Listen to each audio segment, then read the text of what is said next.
Bismillahirrahmanirrahim.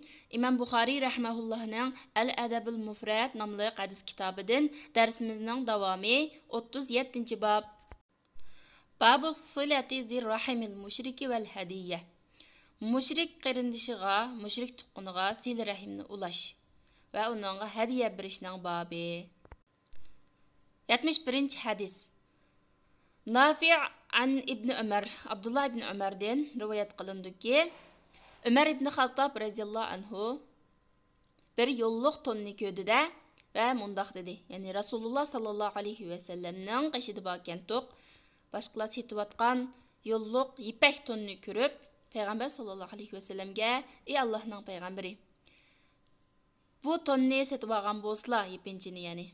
Ve bu tonni cüme günü ve silgi kәген, ömekle üçün kәген bolsla dedi. Peygamber sallallahu aleyhi ve sellem, ey Ömer, bu tonni onun nisibisi yok kişilerle kiydi. Yani ahirette nisibisi yok kişiler kiydi bu ipekni. Onun için Peygamber sallallahu aleyhi ve sellem'ge muşu ipeklerden, yani muşhul türdeki tollardan tolla hediye kılındı. Peygamber sallallahu aleyhi ve sellem bu tollardan bir tonni bir yepinçini Ömer ibn Xattab radiyallahu anhu'ga hediye kıldı. Ömer ibn Xattab radiyallahu anhu hayran kılıp emni Peygamber sallallahu aleyhi ve sellem'nin qışığı geldi de ve munda dedi, ey Allah'ның peygamberi, bana bunu evetipla.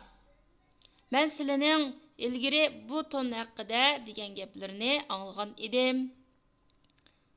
Dedi. Yani ilgiri bu ipekni ahirette nesibimiz yok. Müşrik kişiler giydi. Biz keymeymiz dep muşuna diyendiler. Hem de bana özür evet kapla dep sebebini sordu. Şunun bilen Peygamber sallallahu aleyhi ve sellem mundaq dedi. Men bu tonni sana senin kiyişin üçün hediye qilmadim. Ben faqatla bu tonni sana senin onu setişin üçün yoki onu başqalarga kaydirib qo'yishing üçün hediye qilgan edim dedi. Şunun bilen Ömer ibn Xattab radiyallahu anhu bu tonni özünün bir ana taraftan bo'lgan bir qerindishiga hediye qildi, mushrik qerindishiga. Bu hadisden aladigan paydalar Ömer ibn Xattab radiyallahu anhu Peygamber sallallahu aleyhi ve sellem'nin cuma günü ve ömekler üçün chiroyli bir ton setib olishni tavsiya qilgan. Yani cuma günü cuma namazı o'qiydi, nurg'ulg'an kishilarga xutib so'zlaydi. Ve yurtlardan Peygamber sallallahu aleyhi ve sellem'nin aldığa Müslüman buluş üçün müşrikler kilidi. Türküm adamlar kilidi.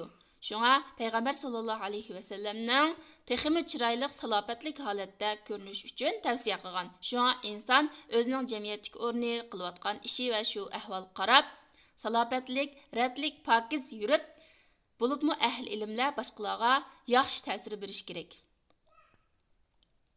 Yani bir payda Peygamber sallallahu aleyhi ve sellem ipek tonni biz keymeymiz dedi. Keyin hediye kelgan vaqtida Ömer ibn Xattab radiyallahu anhu'ga o ipek tonni evetdi. Yoki uni satasa yoki boshqalarga kaydirib qo'yasa deb. Chunki bu umumyuzlik haram narsa emas ipek. Ayollarga halal, erlarga haram. Xuddi oltinga o'xshash. Shuning uchun uni boshqalarga satsa yoki boshqalarga kaydirib qo'ysa bo'ladi. Endi setib olgan odam uningdan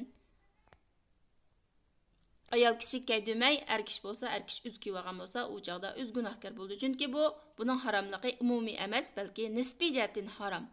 Endi bu hadisga qarabla mushriklarga harom narsalarni setib qo'ysak bo'ladi-ku degan hukmni olib bo'lmaydi. Masalan, cho'shqi go'shi, eshak go'shi degandek va yoki ishtilani degandek kapırlarga setib qaşlasak, ular halal deb yegankin bo'ladi-ku degan hukmni asa qat'iy bo'lmaydi. Chunki cho'shqi go'shi, eshak go'shi, it go'shi degandek narsalar umumyuzlik haram. Bundaq umumyuzlik haram bo'lgan narsalarni setish, tijorat qilish, uni pulni yeyish o'zimizmi haram. Bu hadisdan undaq hukm asa bo'lmaydi. Bu hadisning bab bilan bo'lgan munosabati o'zining qerindishi, urug' tuqqanlari mushrik bo'lgan taqdirda ham ularga sil rahimni ulash va hadiya berish qatorliq ishlarning joizligi, balki targ'ib qilingan ishlar. Бәлкім шу sil rahimni ulğanlıq, hədiyyə bəgənlik tüpəyildən o müşriknin qalbi erib, İslam'a mayil bulub, İslam'a kirdiğən işlər buldu. Şunun üçün İslam dini müşrik bolsa həm uruq tuqqan ata-ana qarindaşları müşrik bolğan təqdirdə həm ularga yaxşılıq qilish, amma Allah Taala buyurğan işlərdən qaytırdıgan və munkar işlər buyurğan işlər bo'lib qalsa itoat qilmaslik şərti bilan yaxşılıq qilishqa, chiroyli o'tishga, hadiyalar berishga targ'ib qilgan. 38-bab Babun ta'allamu min ansabikum ma tasiluna bihi arhamakum. 38-bab Nasablaringlarni uguninglar, uning bilan sil rahimni ulaysizlar. 72 hadis Jubayr ibn Mut'im Ömer ibn Xattab radhiyallahu anhuning munbar ustida mundaq deganligini anglagan. Jubayr ibn Mut'im degan bu sahoba Mut'im ibn Adi degan kishining o'g'li edi. Payg'ambar sallallohu alayhi va sallamga Badr g'azotida asirlarni fidya berib, pul berib asirlarni setib olish uchun kelgan. Shu chaqda Payg'ambar sallallohu alayhi va sallam bu kishiga agar sening dadang Mut'im hayot bo'lgan bo'lsa, men bu asirlarni dadang uchun haq olmayla bikag'ila berib etetdim degan. Chunki Mut'im ibn Adi degan kishi musulmon bo'lmagan bo'lsa-mu, mushrik holatida Payg'ambar sallallohu alayhi va sallamni qo'g'digan va yordam bergan. Payg'ambar sallallohu alayhi va sallamga Quraysh o'chmanlik qilib, hatto butun Bani Hashim qabilasini Abu Talib jilg'isiga 3 yil qamaganda tuzilgan to'xtamga qarshilik bildirib imzo qo'ymagan. Hamda Payg'ambar sallallohu alayhi va sallam Taif xalqini iymonga da'vat qilish uchun Taifga borganda ular kichik bolalarni va Majnun saranglarni Payg'ambar sallallohu alayhi va sallamdan kayniga sep qo'ygan. Ular Payg'ambar sallallohu alayhi va sallamni qo'g'lab chiqarib, toshlarni etib, başlarını, putlarını şuna qan qilib etgan. Shu vaqtida Taifda turamay, Makka kiray desa, Makka xalqi texi Makkaga paturmay, kirgizmay, kiramagan vaqtida Mut'im ibn Adi degan kishi mushrik bo'lsa ham Payg'ambar sallallohu alayhi va sallamga amonlik berib, Payg'ambar sallallohu alayhi va sallamni o'zi qo'g'dab, kepillikka elib Makkaga olib kirgan. Shuning uchun Payg'ambar sallallohu alayhi va sallam mushrik bo'lsa ham boshqalarning o'zi qilgan yaxshiligini unutib qolmaydigan, nihoyat axloqliq, esil, saxiy mard kishi bo'lg'achqa mush so'zlarni qilgan. Shuning bilan Jubayr ibn Mut'im garchi u Badr kuni musulmon bo'lmagan bo'lsa-mu, ya'ni Badrdan keyin musulmon bo'lmagan bo'lsa-mu, 5 yildan keyin musulmon bo'lgan bo'lsa-mu, garchi shu chaqda Payg'ambar sallallohu alayhi va sallamning shu so'zlaridan va go'zal axloqidan nihoyat ta'sirlangan. Ve keyin 5 yildan keyin musulmon bo'lib, buna hadis rivoyat qilgan muhaddis kishi bo'lib ketgan. U Umar ibn Xattobning munbar ustida mundaq deganligini anglagan debdi. Bu hadis Umar ibn Xattobning so'zi bo'lg'achqa mavquf bo'ladi. Lekin bu hadis yana boshqa sahih hadislarda marfu holatda kelgan. Ya'ni mushu Umar ibn Xattob mushu degan so'zning naq o'zini Payg'ambar sallallohu alayhi va sallam deganligi boshqa sahih hadislarda kelgan. Marfu holatda kelgan. Sizlar nasablaringlarni o'guninglar. Ondan sil rahminglarni ulanglar. Allah bilan qasamki, bir kishi bilan o'zining qarindishining o'rtasida bir ish bo'lib qolsa, ya'ni ko'ngil og'riqi bo'lib qolsa, agar bu kishi o'zi bilan shu kishining qarindishining o'rtasidagi qarindoshlik munosabatini bilgan bo'lsa, ana shu chuqum uni qarindoshlik munosabatini, bu qarindoshlik bog'lanishni uzib etishdan qaytaradi.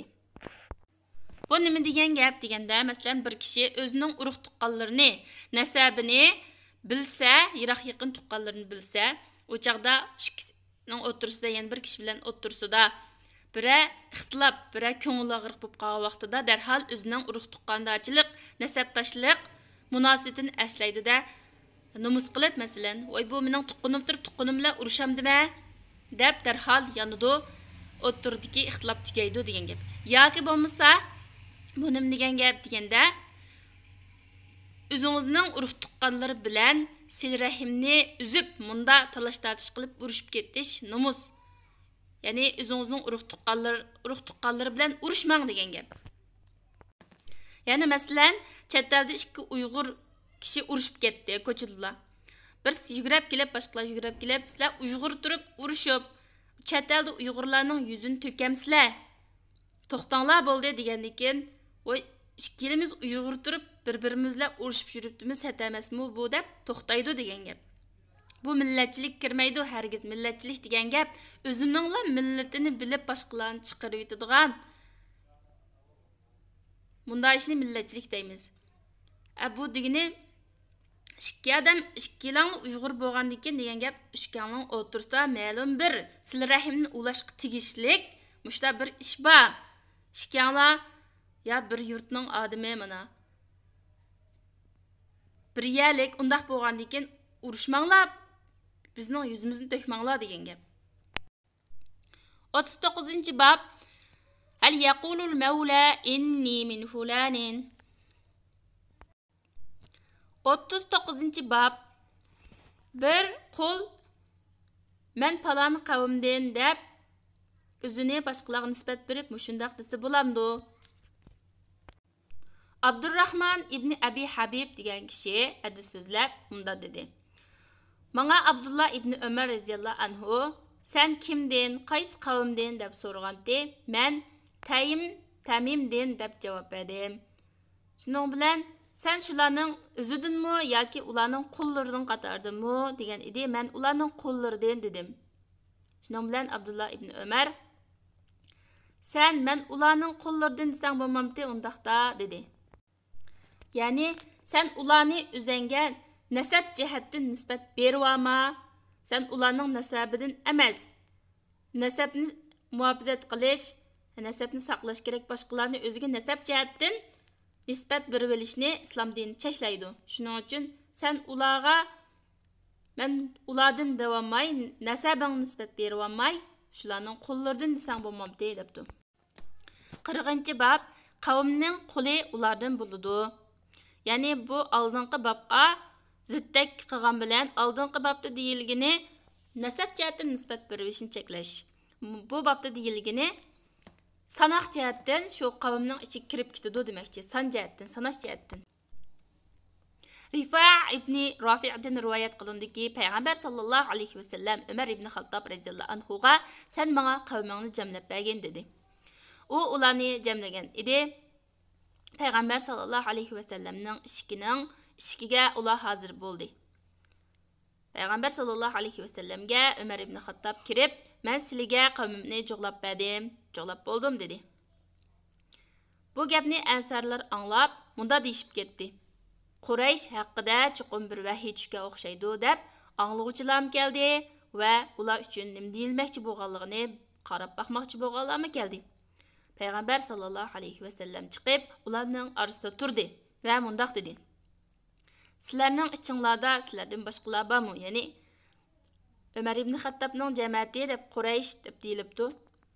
Boshqalar bormi? Ya'ni Umarning jamoatidan emas, Qurayshdan emas boshqalar bormi dedi. Ular shundoq bizning ichimizda bizning ittifoqdoshlarimiz va jiyanlarimiz, ya'ni ochimiz yoki singlimizning o'g'illari bor va bizning qo'llarimiz bor dedi. Payg'ambar sallallohu alayhi vasallam bizning ittifoqdoshimiz bizdan va bizning jiyanimiz ham bizdan, bizning qo'llarimiz ham bizdan dedi. Ya'ni sanoq jihatda kirib ketisizlar demakchi. Va sizlar anglab tursizlarki, mening yaqinlarim sizlarning ichinglardan bo'lgan mening yaqinlarim, meni yaxshi ko'radigan kishilar taqvodorlar.